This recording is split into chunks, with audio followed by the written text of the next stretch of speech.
Hey guys, well, we had quite a few demands on asking us how we got to PEI. Hey guys, this is a story of Capella and her three crew that sailed just across the Great Lakes in the Eastern Canada. I'm Jason, the captain. Boss lady said I could say something. I'm Ann, boss lady.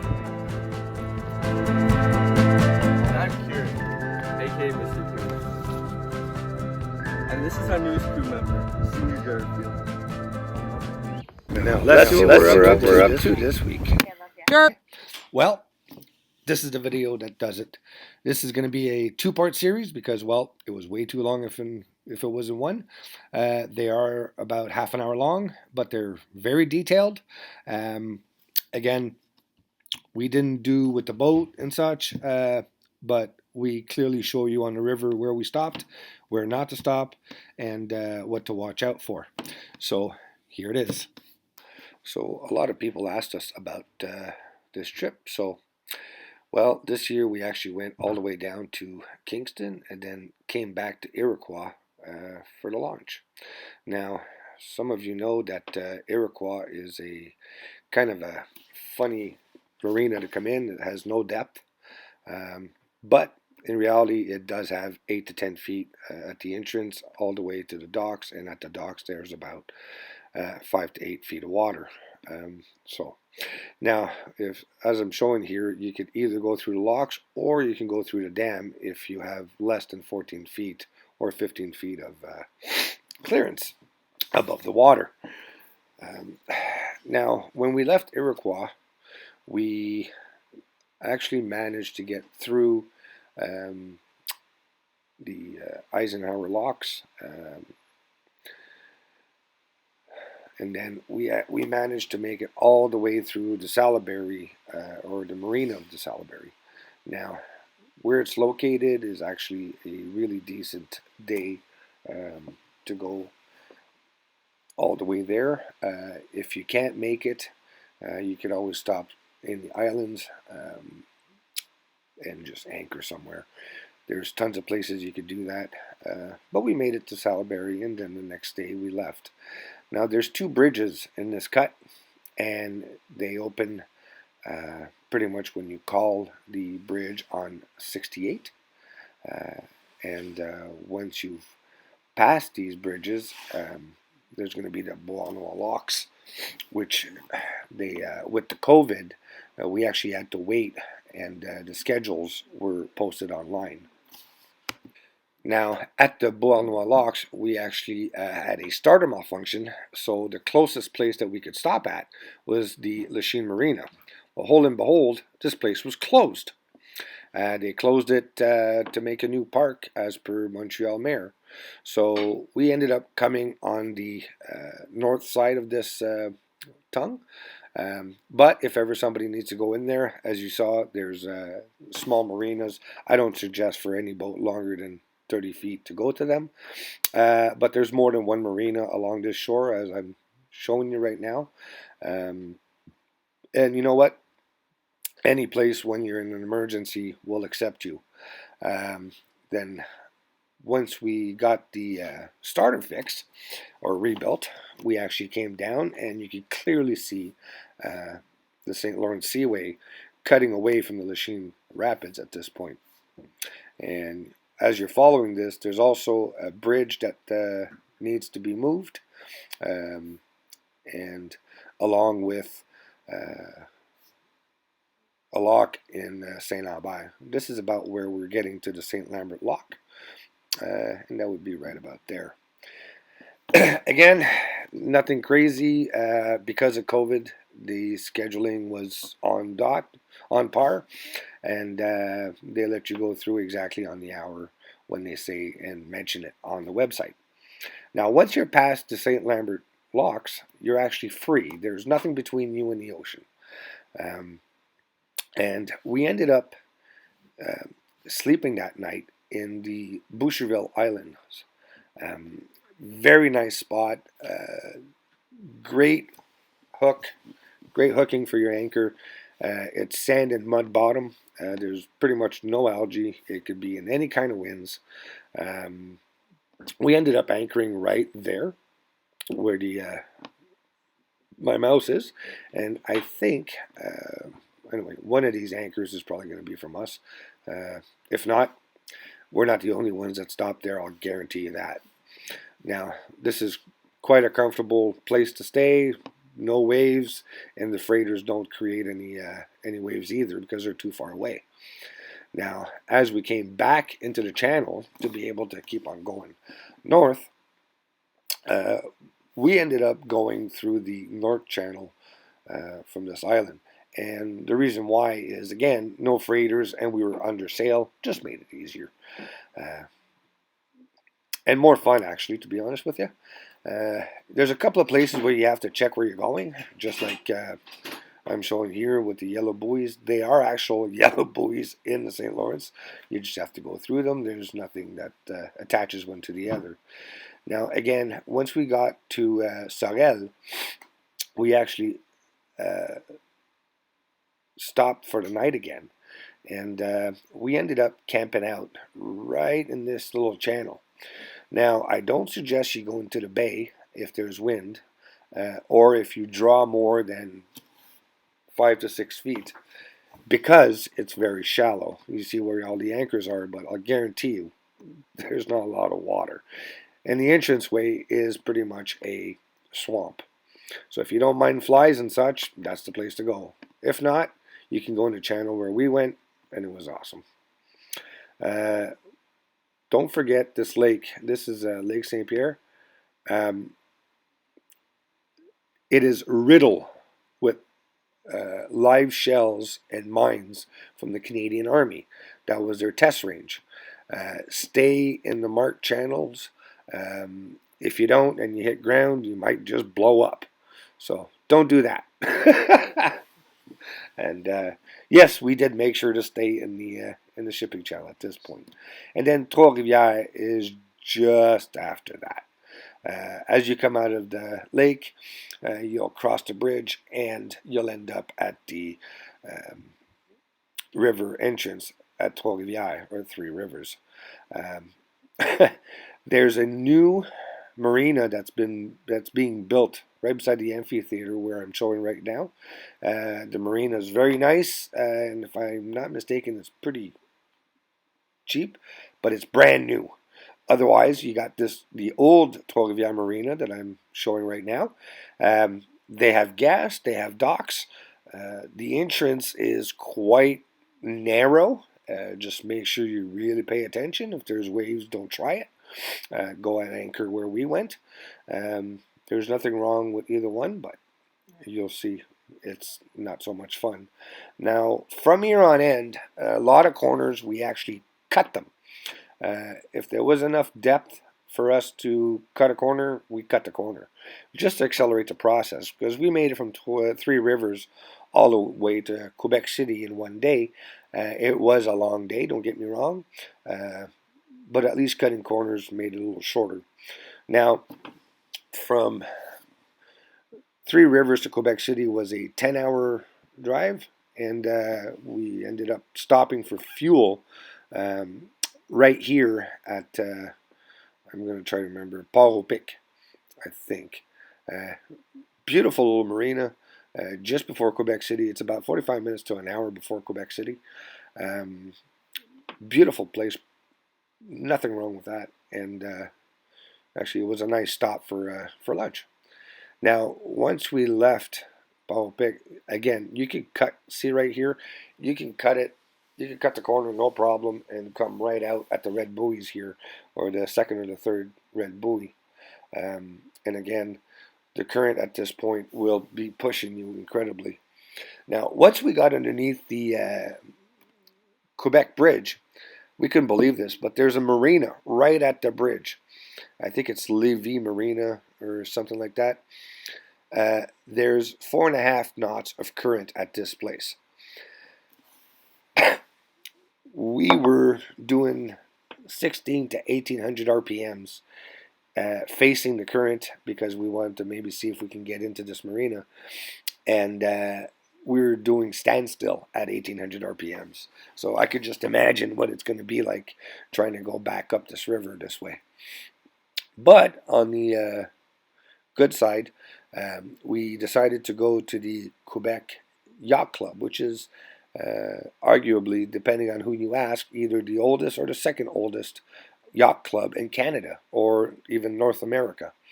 Now, this club has no locks, no nothing to stop you from going in.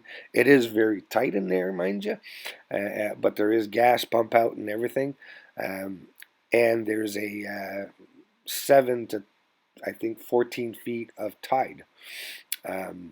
We ended up staying one night here. The club is awesome. The club manager is to die for. He's hilarious. He's good, and you could definitely have a beer with him at the bar. And we quite enjoyed our time with him. But I think it's at this point in the trip that I ended up getting a gig to bring a boat back to Quebec City. So it was a little too good to be true since I was already in Quebec City. So we ended up going to Marina du Vieux-Port. Now, this is only a couple of miles. If I'm not mistaken, it's only a mile downriver. But that one is protected by a lock. And you're downtown Quebec City. You're a 2-second walk from Chateau Frontenac. This is quite an awesome place to be at. Winds, anything could come, but it'll never affect you. Now, the one thing you will find as you come into this marina is that it's littered with tugboats at the entrance and Coast Guard boats and so on. There's a dock that you could stay at because the locks do have hours of opening, and if you want to get to the next marina in time with the tide, you're going to have to stay on the wall and leave before the locks open that morning. Now, there's cargo boats anchored everywhere around here, just south of the Orleans Island. Gorgeous place to be at. But again, if you're going to sleep on that wall, make sure that you put cushions on the walls of your V-berth or something, because you will be shaken during that night. These tugboats are 100 feet long, and they displace quite a bit of water. Now, everything in this port is fun. It's a walking distance away from restaurants. Again, you'll never be out of stuff to do. It's a taxi right away, and a cheap taxi right away at that. Now, once we left here, we went through the North Passage off the Orleans Island. When you're in the Port of Quebec, if you want to do a small little pit stop, you can actually stop at the marina that's on the Orleans Island. It's a very nice place to see. And as you can see here, I'm trying to find it, and I went the wrong way to begin. But yes, this marina is actually quite nice. You can go on that island and spend a day. There's quite a few things to do and attractions. It's obviously a touristy place, but if you don't mind eating at the dock and such, keep in mind again, all the indications for the depth in this area is at low tide. So don't be worried if you can get in or out at low tide. If the indications are just like that port, 6.5 feet. If you're going at high tide, even if you have an 8-foot keel on a sailboat, you will just sit in the muck while the tide goes up and down. Now, as we came here, there was a bunch of boats that were anchored just past this bridge, 3 or 4 to be exact, and right where the mouse is indicated. They were actually very covered, and I was surprised to see them there as we passed. But then again, like the maximum they had was 6 inches of chop, and this was in high winds, because when we came out of Quebec City, we were in 20-knot winds all day long, and that's what helped us actually get to our next port in time. Now, when you get from the North Passage of that island, you will meet cargo ships again, and there's nothing bad about it, but just definitely stay out of their way. They do have priority at every time. Now, once you pass L'Île aux Coudes, you know you're home free. The marina is just past L'Île aux Coudes. If I'm not mistaken, it's about an hour and a half from L'Île aux Coudes. It's right there where you see the T or the tide, or the upper one, I should say. The marina is, if your boat does 8 knots and below, this will be the marina that you're going to have to stop at, unless, actually not even unless, because of the tides, you're going to be standing still if you don't. And there's a marina right there. They do have gas. They have beautiful docks that are protected, and it's people over there are quite nice and helpful. Now their docks are getting a little old, but you know what? It was really welcome that day, and we enjoyed our stay. Um, as you can see, it's not very narrow, but when you go to the gas dock, make sure you go to the gas dock at high tide.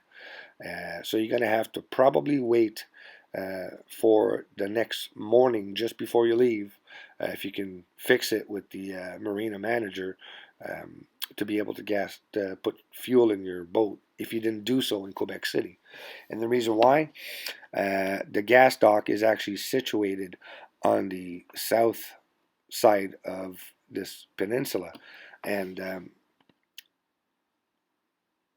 water depths go to 4 feet at low tide. Now, when we came in, we stayed at the wall right here, and then we got pushed in, and they actually gave us a dock about there somewhere. It was a really, really comfortable night. No waves to talk about, even if it was howling outside on St. Lawrence. We actually had quite a nice time here. We only stayed for one night. I don't think you need to stay more than that at this marina, but it's quite a nice place. Now, once we left here, we left there early, like around 6 o'clock in the morning, and there was quite a lot of fog. If you have AIS, it's going to make your life that much easier. I guess a radar would also work, but AIS made my life half as hard as it should have been. Now, once you get into the mouth of the Saguenay, this is where it gets fun. You really have to pick your time to come in if you have a boat that cannot do 7 knots, or at least 6. You will be doing maybe a knot and a half to 2 knots at the entrance, trying to get to the Tadoussac Marina. Right where the cursor is, the current is in between 2 to 5 knots against you coming in at the marina, depending on the tide. So nothing wrong with it, just quite a bit of tide, and it will push you sideways, or towards the North Shore or the South Shore, depending on where the tide is and at what time you show up. Now, we ended up coming in for the first night. It was foggy as hell. We couldn't even see our hands.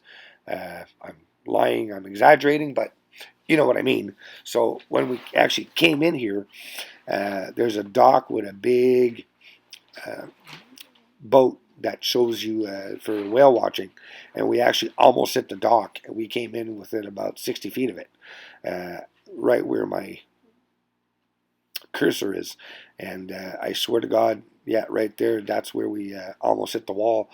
It was at low tide, and when we showed up, everything that's in green is sand. So you can imagine, you see big boats on your left, and literally you see sand 5 feet off your starboard side. You really have to pay attention to the white buoys coming in, but this marina has been revamped and redone in 2019 and 2020. So in 2021, this marina was all brand new. There was Wi-Fi, gas, and everything. Quite an awesome place to stay at.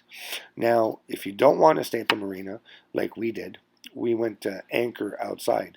But there's quite a few other places you could anchor, just like the place I was indicating right now. And the only problem is there's a ferry that goes between the north and south shore of the Saguenay right here. They don't, well, actually, it's two ferries that alternate. They don't make a lot of wake, but it does keep you awake at night. So a lot of people would opt to go even past that on the upper left side. As you can see, there's only place for one boat, but it is quite comfortable and you don't get any chop at all, no matter what wind, because don't forget, on each side of the Saguenay at this point, you have 1 to 200 foot rock cliffs facing you. The wind just doesn't come and get you unless it goes from east to west, and even then, when you're in that little cove, you're good to go. Now, this is where we ended up seeing our belugas, seals, name it. Now, you could definitely anchor in this bay. There's two waterfalls, as I'm indicating. There's quite a bit of water. There's over 200 feet of water in this location. And that's why the belugas come here with their young to show them how to hunt. Now, if you look right here, you can anchor there and back up to the rock wall and tie up to a tree that's beside the waterfall. Again, we didn't do this, but we saw a guy do it. He only had 300 feet of chain on his anchor, but again, you know, your anchor will not go uphill in any way, shape, or form at this place because you're kind of hidden from everything. And again, he put a stern anchor rope that he tied up to a rock that was about 100 feet long, 150 feet long. He never moved.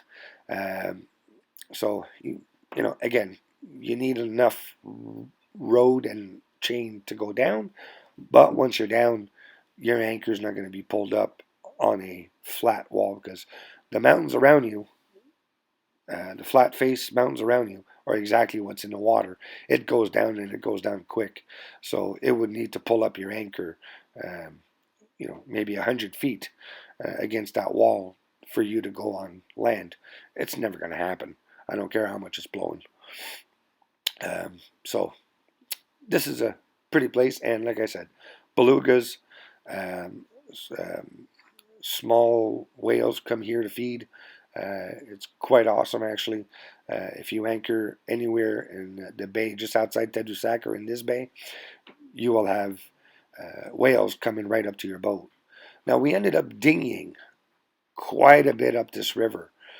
One day, it took us about 6 hours to go up and down this river. There was more belugas playing around in the river, way up, especially at that St. Margaret's river. And then we ended up going a little further. We didn't go all the way to Chicoutimi, but we did about to there. Yeah. And you know what? Belugas, again, salmon, it's incredible. The fauna that just pops out at you, and they're actually more curious about you than you are about them. So that was one of the best days of our trip in Tadoussac. Now, this is really where you have to pay attention to the tides, to the winds, because it does get quite choppy. The river's quite wide. But when you come out, right where my cursor is, there's kind of a rock shelf that comes up maybe 600 feet. And that's where the whales like to feed. Now, if you go and sail along this rock, you will definitely see whales, and especially gray whales come right up to you and splash you. Thank God they know you're there. Now, this is where we slept for the first night. A couple of guys slept on the south side, and we slept on the north side of Pointe-au-Bic or Pointe-au-Bic and the Haha.